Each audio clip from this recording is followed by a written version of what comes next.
की आमचं दोघांचं पर्सनल काहीच नाही याच्यामध्ये. मी माझ्या पक्षाची भूमिका मांडत होतो, ते त्यांच्या पक्षाची भूमिका मांडत होते आणि आम्ही एकच कुटुंब आहोत. आम्ही हिंदुत्वासाठी एकत्र आलेली लोक आहोत. तर ते कुटुंब एकच राहावं ह्यासाठी मी सुरुवातीपासून मागणी करत होतो. पण तसं काही झालं नाही. निवडणूक संपली. आता मी तुम्हाला निवडणुकीच्या काळातही म्हटलं होतं की मी त्यांची वेळ मागणार आहे, चव्हाण साहेबांची, आणि त्यांना जाऊन भेटणार आहे. आता 2-3 दिवसामध्ये जेव्हा ते आणि फडणवीस साहेब जेव्हा मला वेळ देतील मी त्यांना जाऊन भेटीन. कारण का हा विषय पर्सनल नव्हताच. आणि जसं मी बोललो की आम्हाला पुढच्या सगळ्या निवडणुकीमध्ये ही जशी निवडणूक झाली तशी परत कुठलीच निवडणूक होता कामा नये. आम्ही एकत्र लढलं पाहिजे.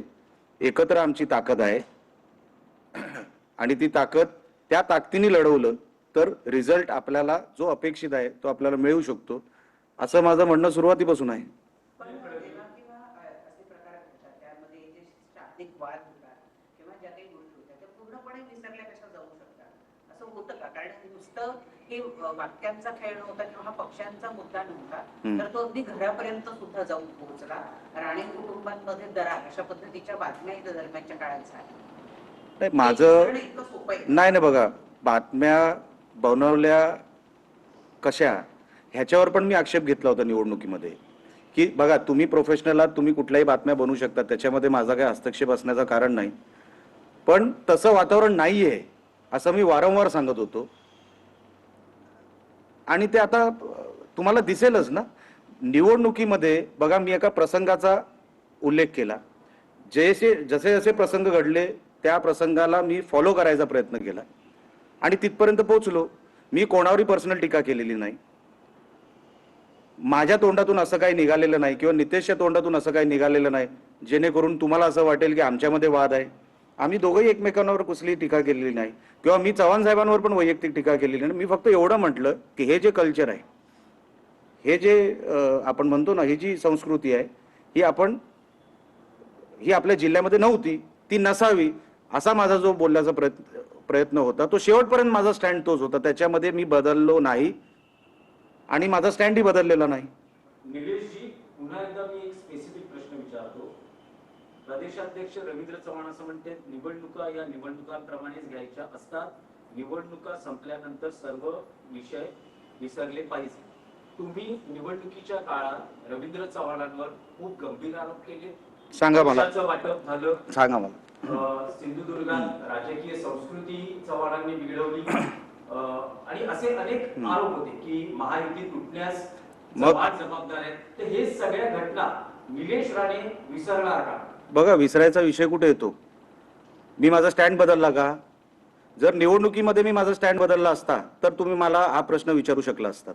मी निवडणुकीपर्यंत शेवटपर्यंत मी तो स्टँड ठेवला आणि मी निवडणुकीला काय बोललो होतो आपल्याला की मी चव्हाण साहेबांना भेटणार, मी सन्माननीय फडणवीस साहेबांना भेटणार. हे माझं कुटुंब आहे.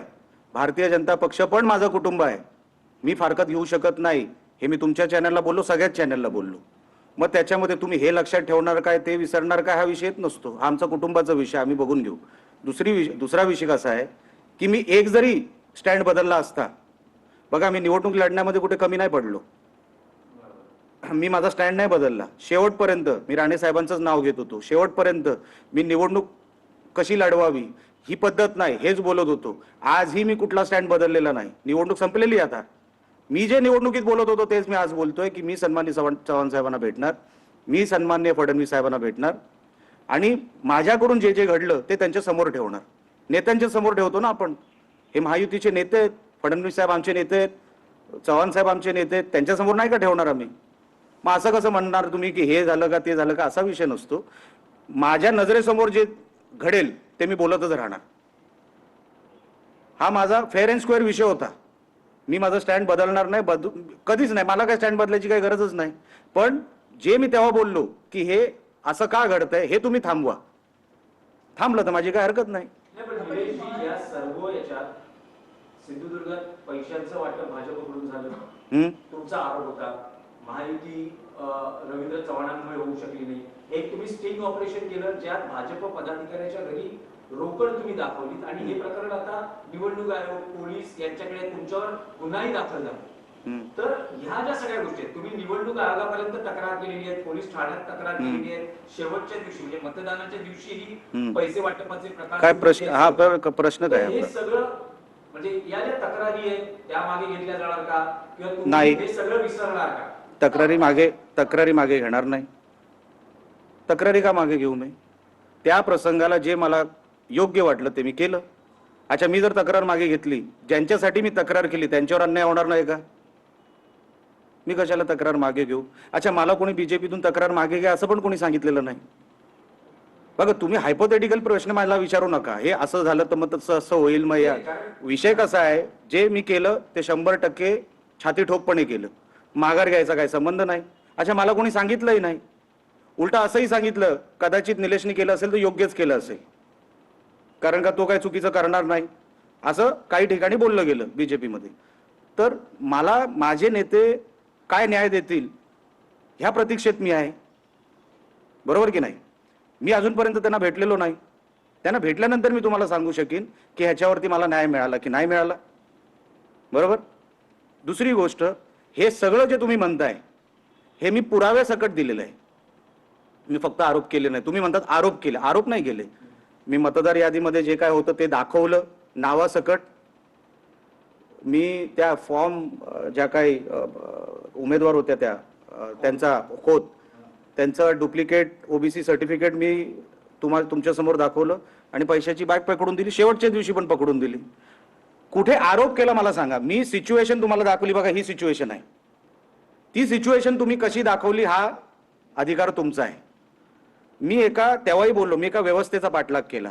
ती व्यवस्था मला जिथे घेऊन गेली त्या व्यवस्थेच्या ठिकाणी मी पोहोचलो. स्पेसिफिक माझा कोणावर राग नाही, स्पेसिफिक मी कोणावर आरोप केले नाहीत. मी तेव्हाही म्हणत होतो मी चव्हाण साहेबांना भेटणार. मी आजही म्हणतो मी चव्हाण साहेबांना भेटणार.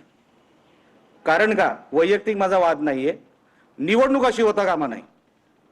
पण एकूण जी निवडणूक ही झाली तसं बघितलं तर बघायला गेलं तर छोटी निवडणूक आहे. कमी मतदार जे आहेत ते या निवडणुकीमध्ये मतदान करत असतात.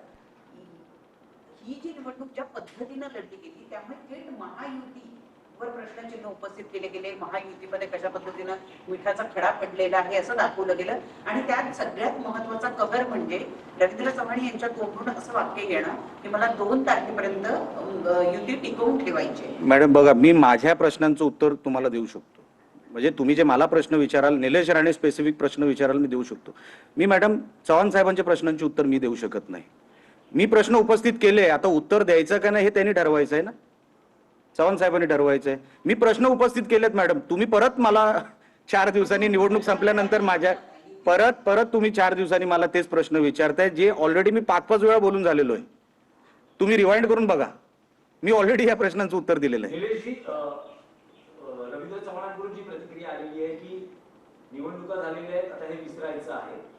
तुमच्यातला आणि रवींद्र चव्हाणांमधला जो राजकीय वाद निवडणुकांच्या निमित्तानं पाहायला मिळाला तो आता शमला आहे असं म्हणता येईल. दुखंडे साहेब, आपण तोच प्रश्न 3 वेळा वेगवेगळ्या दरवाज्यातून आत घेतला. मला काही कळलं नाही त्याचं कारण काय. नेमकं तुम्हाला काय ऐकायचं तुम्ही लिहून द्या, मी ते वाचून दाखवतो. तेच स्पेसिफिक की तुमच्यात आणि रवींद्र चव्हाण कसला वाद होता? राजकीय कसला वाद होता मला सांगा. मी तुम्हाला परत एकदा सांगतो साहेब, मी एका व्यवस्थेचा पाठलाग केला. मी स्वबळावर उभा होतो. मी युती मागत होतो पण तुम्ही मला युती करू दिली नाही किंवा झाली नाही. युती करू दिली नाही, सोडून द्या, झाली नाही. मी पाठलाग करत करत एका स्टॉप पर्यंत पोहोचलो. तो स्टॉप मी जनतेसमोर ठेवला, तुमच्या समोर ठेवला. तो स्टॉप तुम्ही तुमच्या पद्धतीने दाखवला. निवडणूक संपली. आता निकाल काय लागतो ह्याच्यावरती आपण सगळेच थांबलेलो आहोत. परत तुम्ही ह्या दरवाज्याने एकदा येत आहे, मग कपडे बदलून दुसऱ्या दरवाज्याने येत आहे. हा काय प्रश्न होऊ शकत नाही. मी याचं ऑलरेडी उत्तर दिलेलं आहे.